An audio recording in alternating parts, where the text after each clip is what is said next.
రీసెంట్గా మనము యూక్రెయిన్ ట్రక్లలో కంటైనర్లలో తీసుకొని వచ్చి డ్రోన్లు తీసుకొని వచ్చి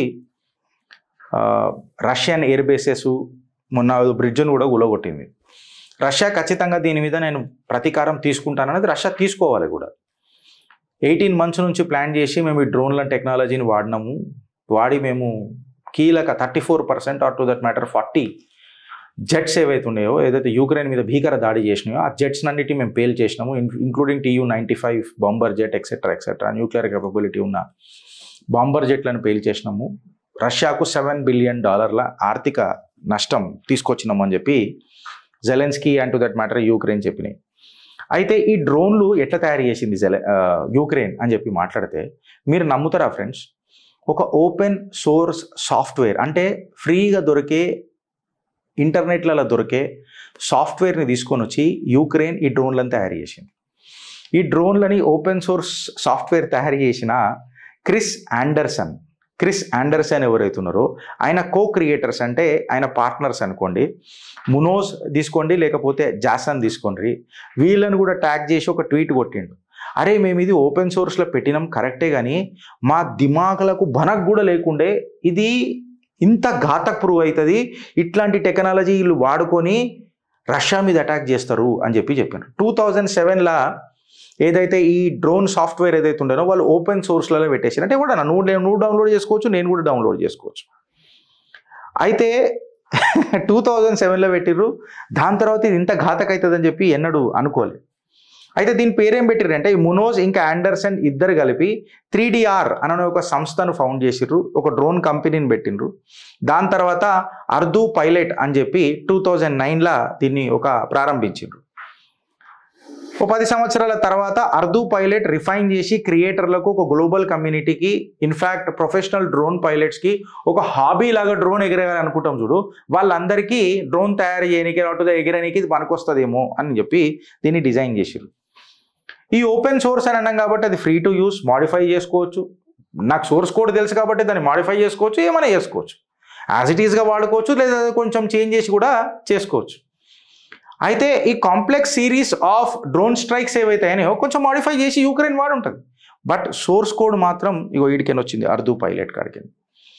ఈ సాఫ్ట్వేర్ ఏం చేస్తారంటే డూ ఇట్ యువర్ సెల్ఫ్ అని చెప్పి మనం యూట్యూబ్లలో కొడుతూ వస్తుంది. అంటే నీది నువ్వు చేసుకో, డూ ఇట్ యువర్ సెల్ఫ్. ఆ రకమైన టెక్నికల్ ప్రక్రియల ఇది ఫిట్ అవుతుంది అన్నమాట. అయితే జనరల్గా ఏందని అంటే ఒక GPS లింక్డ్ మ్యాప్ ఉంటుంది నీకు టేక్ ఆఫ్ కానీకి, ల్యాండింగ్ కానీకి ఎక్సెట్రా. అయితే వితౌట్ GPS కూడా, అంటే ఇప్పుడు రష్యా జామ్ చేస్తుంది, వాళ్ళ దగ్గర గ్లోనాస్ సిస్టమ్స్ అని ఉన్నాయి. రష్యా దగ్గర గ్లోనాస్ అంటారు, GLONASS గ్లోనాస్ సిస్టమ్స్ అని రష్యా దగ్గర ఉన్నాయి. ఈ గ్లోనాస్ సిస్టమ్స్ని వాడి మన GPSని వాళ్ళు రెస్ట్రిక్ట్ చేయగలుగుతారు, ఆపగలుగుతారు. బట్ ఈ అర్దు పైలట్ అనేది ఏంటంటే దీనికి ఒక స్పెషల్ ఫీచర్ ఉంటుంది. ఈ స్పెషల్ ఫీచర్ వల్ల GPS జామ్ అయినా తన లక్ష్యాన్ని దగ్గరికి మాత్రం టేక్ ఆఫ్ అవుతుంది, ల్యాండ్ అవుతుంది. గట్లాంటిదే ఇప్పుడు వీళ్ళు యూజ్ చేసి యూక్రెయిన్ వాళ్ళు రష్యా బాంబర్ జెట్లను పలగొట్టారు. ఈ డ్రోన్ ఇన్స్టెబిలైజేషన్ ఏదైతే అంటారు కదా, దీన్ని లాటరింగ్ మోడ్ అనేమో అంటారంట. ఇది temporary halt or to that matter fail safe modes ఇవన్నిటిని మెయింటైన్ చేసుకుంటుంది ఈవెన్ సిగ్నల్ లాస్ట్ అయినా.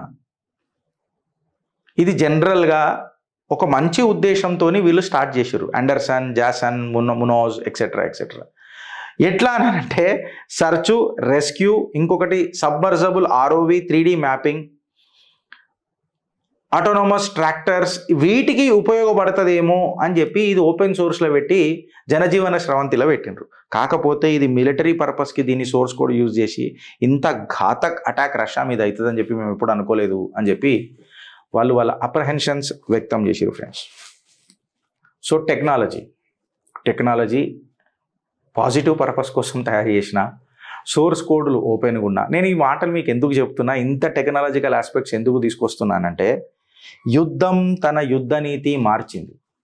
భారత్ ఎప్పుడైతే 6 డైమెన్షనల్ వార్ మొదలెడుతుందో ప్రపంచ దేశాలలో కూడా ఆ మంట మండి వాళ్ళ ఉనికిడికే భారతీయాల చెక్ పెట్టింది. కాబట్టి కొన్ని పెద్దన్న దేశాలకు ఖచ్చితంగా మన భారత్ వైపు కూడా వాళ్ళు కన్నెత్తి చూసులు మొదలెడతారు. యుద్ధంలో ఎట్లుంటుంది అంటే everything is fair in love and war అని అంటారు. యుద్ధంలో ప్రేమలా ప్రతి ఒక్కటి యాక్సెప్టెడ్ అని మాట్లాడతారు.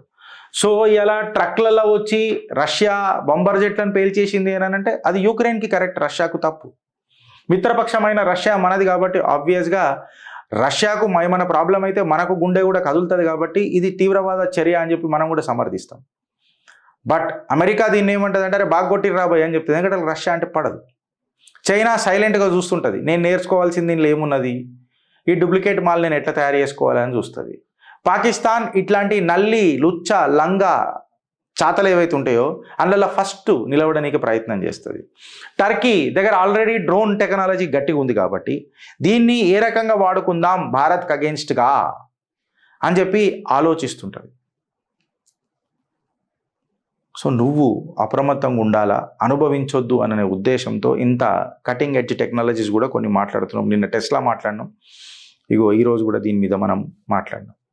సో ఫ్రెండ్స్, మీ ఒపీనియన్ ఏందో ఒకసారి మీరు చెప్పుండ్రి. నచ్చితే ఒక నలుగురికి షేర్ చేయండి, నచ్చకుంటే ఎందుకు నచ్చలేదో కమెంట్ పెట్టి ఇది తప్పు గిరీష్ అని చెప్పి ఉత్కారేయండి. సో భారత్ మాతాకి జై.